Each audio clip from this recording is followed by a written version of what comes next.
In today's video, we're going to take a look at Ares Capital Corporation, ticker symbol ARCC. This is the 15th video that's a part of my portfolio series where I'm doing an in-depth analysis on all 32 stocks currently in my own portfolio. If you're new to my channel, my primary focus is on income investing and also dividend growth investing with holdings that offer at least a 4% yield. As I'll say in every video in this series, this isn't done in any particular order, so just because this video is 15th in this series does not mean that this is my 15th favorite stock or my 15th largest holding. Also note that because I own all these holdings, I am biased towards them, so do your own research before making any investment decision for yourself. Also, feel free to let me know if there's any improvements to this series that I can make going forward. Feel free to check out last week's video I made, which was on Ready Capital, ticker symbol RC, which is a 10% yielding mortgage financing company that's currently undervalued. Going into my Vanguard account, which is where I do all my dividend investing, as of the making of this video, I currently own 738.934 shares of ARCC stock. Their stock pays quarterly dividends, with their last being for 48 cents per share. With the number of shares that I own of this stock, I receive roughly $354.68 every quarter, or divided by 3, which is what I like to do, that comes out to roughly $118.22 a month from this stock. Ares Capital is a business development company specializing in the acquisition, recapitalization, restructuring, and leverage buyout transactions of middle-market companies. They prefer to make investments in companies that operate in the business services, consumer products, healthcare products, and information technology sectors. Ares Capital typically invests between $20 million and $200 million and a maximum of $400 million in companies with an EBITDA between $10 million and $250 million. According to their website, their dynamic global platform combines powerful origination capabilities and extensive knowledge to deliver comprehensive solutions to meet the distinct and underserved financial needs of private middle market companies across a wide range of industries. Ares Capital was launched in 2004, making them one of the older BDCs in this sector. They're also the largest business development company in the industry with over $20 billion in assets. If you've been watching my channel for a while, you'll know that Ares Capital has been my favorite BDC for many years. In fact, it's probably my favorite non-ETF income-producing stock for a while, for reasons I'll go into in this video. The company is a subsidiary of Ares Management, ticker symbol ARES. They're a global alternative asset manager with approximately $360 billion in assets under management. They've got their hands in a lot of different areas, including credit, private equity, real estate, and insurance. They've had a long history of strong growth up to this point, as you can see by their share price. Because they have an outside manager, Ares Capital is an externally managed BDC.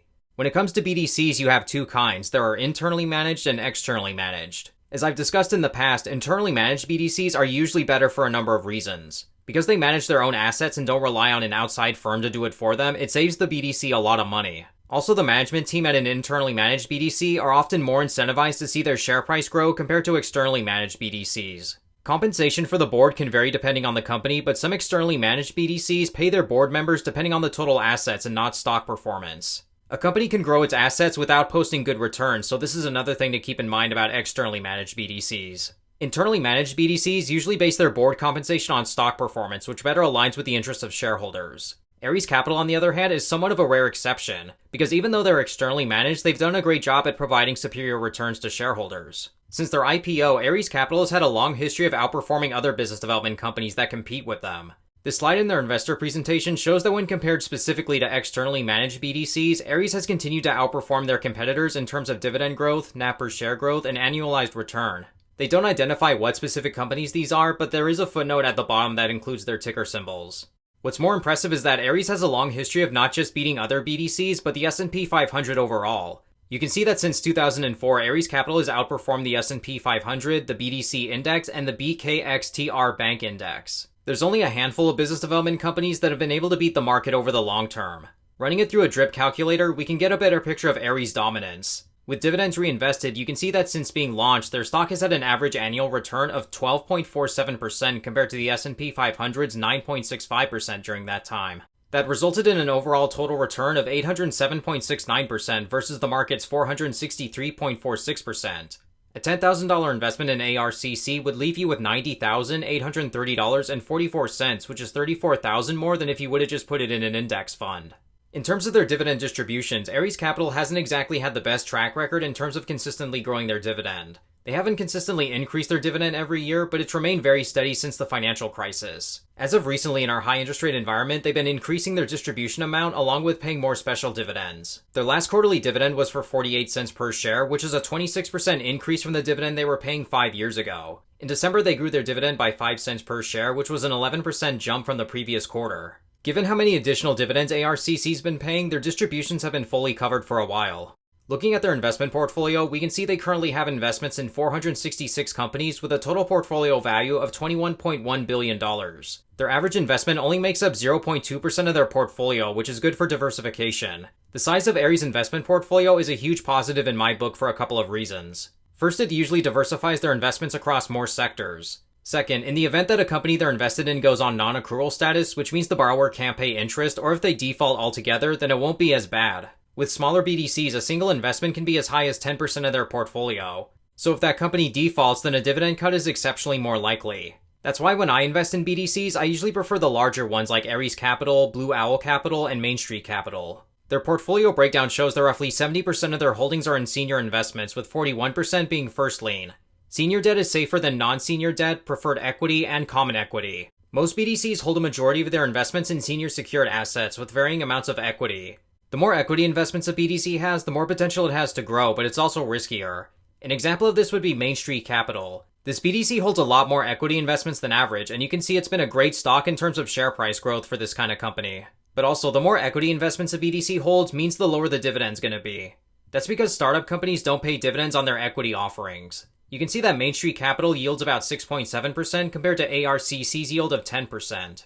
In terms of sector diversification, we can see they hold investments in 23 different industries. Their largest sector is software and services, which makes up 22% of their investment portfolio. Second are healthcare services at 11%, and Ivy Hill Asset Management at 11% too. Ivy Hill is a company that's owned by Ares Capital that provides financial services. They provide investment advisory services to banks, institutional investors, privately managed funds, insurance companies, and high net worth individuals. You can also see that Ares Capital avoids investments in higher risk industries. Hotel and gaming, oil and gas, transportation, and media can be cyclical industries or just come with too much risk. When it comes to BDCs, one of the most important metrics to look at is their net asset value. This represents the total value of their investment portfolio. Nearly all BDCs trade around their NAV per share, which can be found on their balance sheet. It's important for a BDC to at least maintain their NAV over time, or even better if they can grow it consistently. Even a small amount of growth can make a really big difference for a business development company. Ares has done an above average job at growing their NAV throughout the years. You can see the trend has slowly been moving upward for this company. Like all BDCs, their NAV fell hard during the pandemic, but it was also able to recover and grow to an all-time high. It dipped back down in 2022, which was an industry-wide thing that's been happening with the market falling. But in summary, Ares Capital has been a company that I've been a big fan of for years. They're one of the most popular high-yielding income stocks and probably the most popular BDC. Their long track record of providing a solid high distribution every quarter with the occasional increase is why I'm a big fan of this company. It may not grow its dividends as much as Main Street Capital or Capital Southwest, which are both good investments, but Ares has been a provider of more stability, which is what I like in my holdings. But with that being said, that's going to wrap up our look at Ares Capital Corporation. If you're interested, feel free to check out my Patreon where you'll find an Excel sheet of all of my holdings updated monthly. You'll also have the option of reading this analysis as well as every other analysis that I do in this series. Plus, it'll give you access to our Discord channel where we discuss higher yielding types of investments. With that being said, thank you all so much for watching today's video. If you liked what you saw, then feel free to hit that like button below and click subscribe if you want to see higher yielding investing strategy content. Again, thank you all so much for watching today's video, and until next time, take care.